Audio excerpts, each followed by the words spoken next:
Hey folks, Tracy here. In this video I wanted to share some thoughts, insights, especially as a result of it being on the heels of such a kind of crazy last few years, not just collectively but personally. There's been a lot of changes, and because it's the end of the year and it's a good time to reflect and ponder what did we learn. What would we like to perhaps release and let go of or consider bringing in with the new year to come? But this isn't about resolutions so much as just some insights I've learned over all my years of going through so many different ups and downs and challenges. And especially, of course, in the last few years where we made this big move, gave up our 3 treatment room clinic that we lived walking distance from and moved across the country back to the cold to be with family, and then ended up having a lot of family and friends, neighbors, and my beloved Jasper all pass away. So there's just been a lot of upheaval and loss, and the biggest thing that I feel like I went through that I have learned from, but was the hardest perhaps for me to deal with, was really just waking up to how much I went against myself.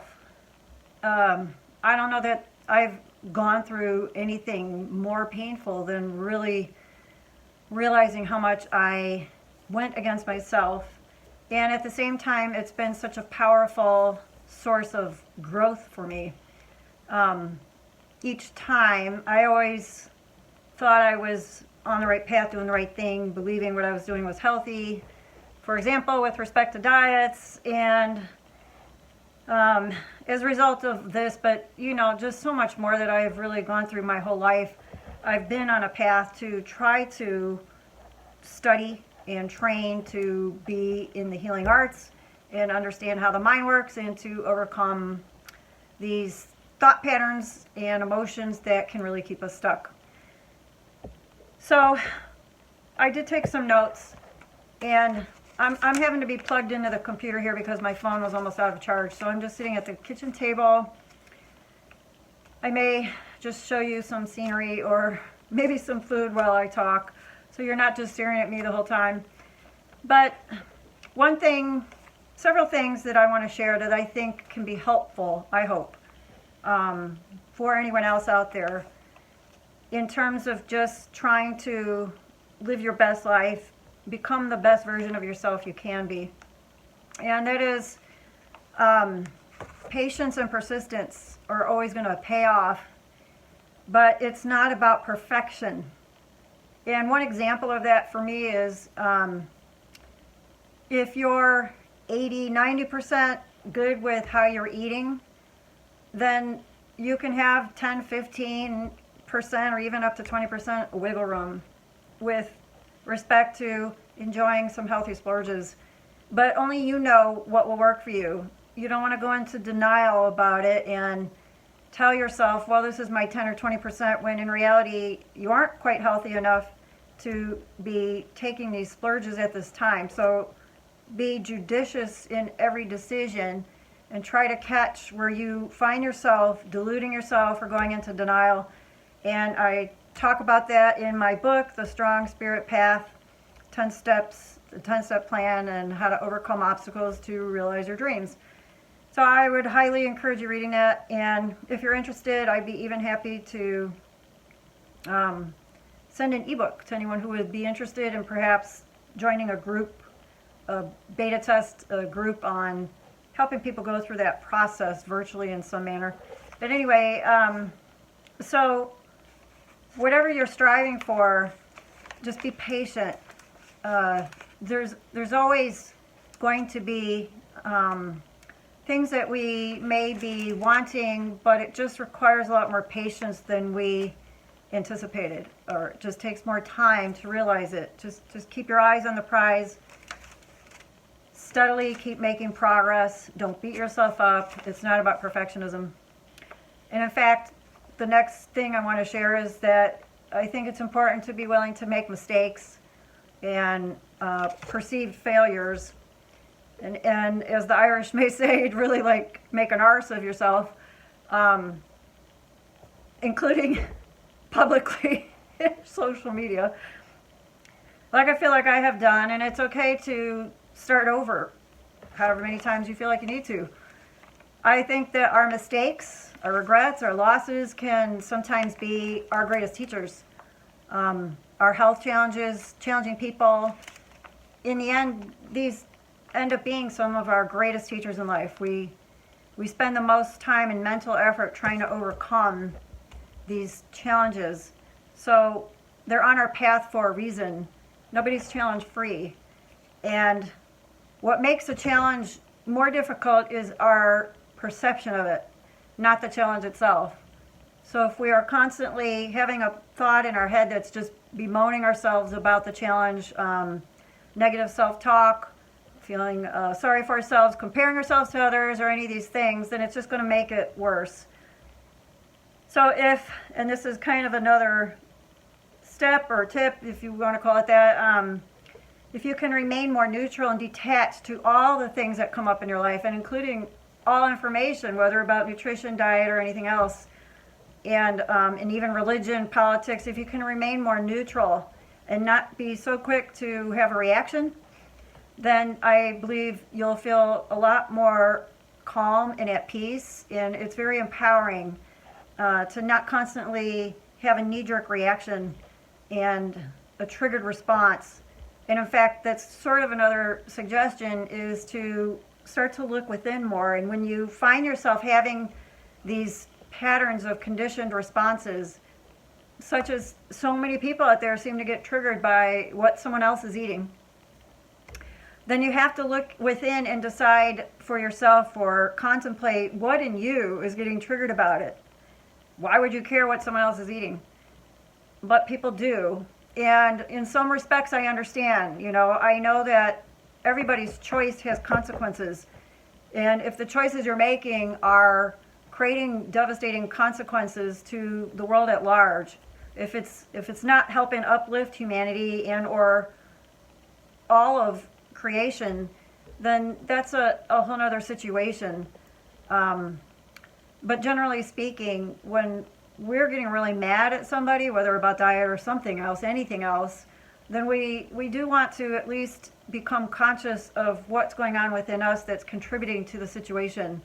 What is our role, and what are we responsible for? How can we respond better in the moment and not come from that flying off the handle and going into what I call a trance, because it's like in an instant you've given the keys to the car over to a part that's just triggered, and it's perhaps relating to something that happened in your past where you felt dismissed, disrespected, discounted, not loved, abandoned, rejected, humiliated, whatever it might be. And I have come to find out just how much we are all potentially at the whim of these subconscious beliefs that half the time we don't even know are there. And I believe that's a lot of why Don and I left being vegan to begin with. Upon reflection, we realized just how much all of the pressure, all of the stuff that people said, comments, the lack of support, in fact, sometimes the outright just dismissal and disrespect from those that we may have loved the most. And I'm talking about, things that started way back earlier in life, but related to the same topic that carried over. These things can add up, and we think in our adult mind that we're fine, we're adults, we're not going to let those things bother us, but some part of us is being bothered by it, and after a while, it can be stressful to constantly feel like the one who's coming across like the outsider, the crazy one, or whatever. It can take a toll. But another one of my tips is to let it, just let it, just be different. Just dare to be outside of that box. Because we don't want to be sheep. If we really want to be healthy, that means we got to free our mind as well and better manage our mind, be in mastery and control over our emotions and our mind. And that's the hardest thing, especially for women. And even in the Bible, it's constantly repeated, hold all thoughts captive. So I believe that's a good practice, to just learn how to let those thoughts kind of float by like clouds in the sky and not take them to heart all the time. Because in our head we have all kinds of thoughts. Sometimes they're good and sometimes they're not very good at all. Not very kind and loving thoughts, mostly about ourselves. And we want to learn to either talk back to those thoughts and say, yeah, well, I know you think that way, but that's too bad. I'm going to do it anyway, or I know that that's not really true. Then we can start to gain greater confidence and peace with who we are, no matter what anyone says.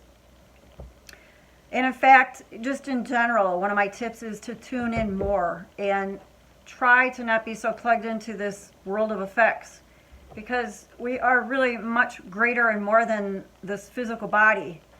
And only we limit ourselves. Only we create the prisons within our minds based on what we think we should be, what we think others think we should be, and all these expectations, whether of our own or what we perceive other people's expectations of us are.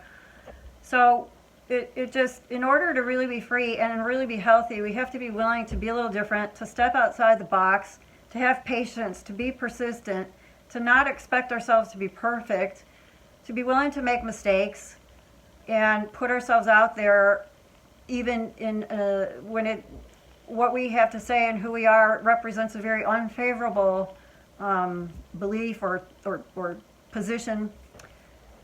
And learn not to take every single thought that comes through our head or all the suggestions coming at us, everything we see in the media, not take it to heart, not believe everything we see, because not everything is as it seems, and not believe every thought. And I mean, even just one small example back to diet, we both follow a whole foods plant-based diet. Well, that's what we would call it, but it's not perfectly whole foods all the time. There's a time and a place where having some refined flour mixed with like a whole grain flour can actually create a much better final product. And these are things that have been done traditionally for a long time. It's nothing new, but there are some people that go so out there with their perfectionism, you know, no salt, no oil, no sugar, no refined anything. And that's great. If that's how you want to live and you're doing it, hey, I bow down to you. It's not necessary for me. I don't even know that it helps me feel better. I just know I have a more Vata dominant constitution.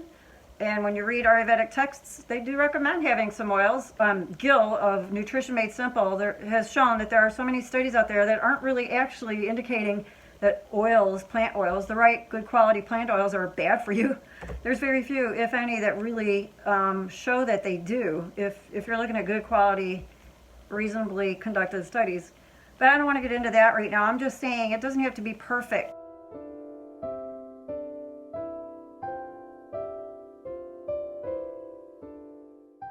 Like, to me, health is becoming more free of those boxes that chain us. If something is helping contribute to your well-being, the well-being of people around you, or all of life, if you're operating from a place of genuine love, then you're going to be working in the light. If something is inspiring and uplifting and helping with the greater unfoldment and awakening of yourself, your life, and humanity, then go with it. And if not, then let it go. You don't need it. It's actually just fear that holds us back. Fear of being different, fear of being ostracized, fear of being rejected, ridiculed, abandoned, all those things.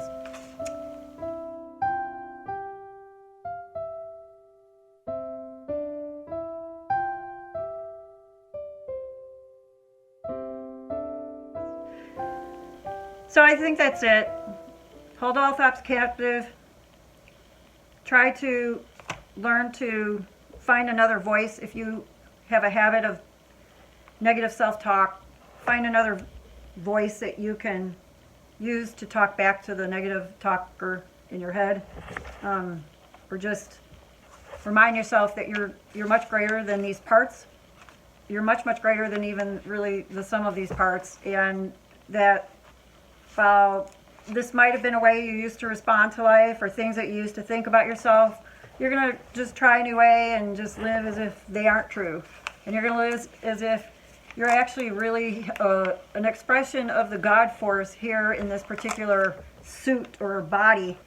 and you're going to do what you can no matter what, to live the best life you can, or what I call your most illuminated life. So on that, one more suggestion. One of my teachers, Dr. Martin Hart, always would say that death is actually the ultimate healer. And a long time ago when I was reading Carlos Castaneda books, one thing that was always recommended was to imagine living as if death is over your left shoulder.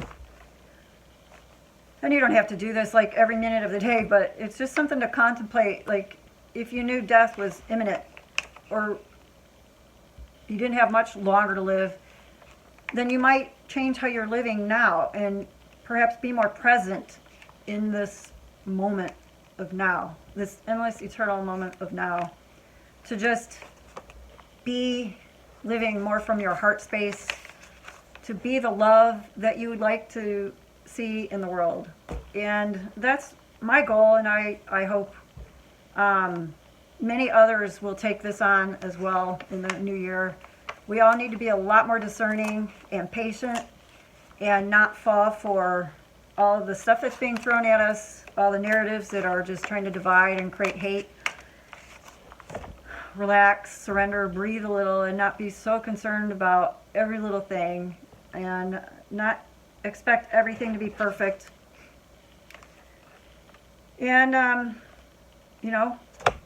learn to tune within and trust ourselves. So that's a bit of a long message, but I hope it's valuable for you. I really appreciate all the comments I'm getting and the people that have followed me all this time. I mean, I've not been the greatest YouTube person, whatever, influencer, whatever you want to call. I'm not as consistent as I'd like to be. I've just been limited with technology, memory on my computer's time, but I hope that will change in the new year. So if I don't come back on again before Christmas, Merry Christmas. Whatever it is that you may celebrate, happy holidays. Just make it about what it is for you, about tuning in to your heart and thinking of others that you care for in your life with a place of love, and live it from that place, not what everyone else says it should be, and not like from a place of feeling pressured that you have to do this or that or buy this or that. It's not about that. It never needed to be. Merchants and companies are going to make it about that because they want us to spend our money. But that doesn't mean we have to be that way. And it doesn't mean that because, some people think Santa was a demonic or whatever, that it's wrong to celebrate it either, if this is what feels right to you. It's just a time period where we go from our shortest day to our longest day, and soon the sun returns. And people who live way, way, way, way north, Sweden, know that that's an important time, because they go from living in long hours of darkness to a return of the light. So I wish you all well and blessings, and until I see you again, much peace and love and plants to you all. See you soon. Bye-bye.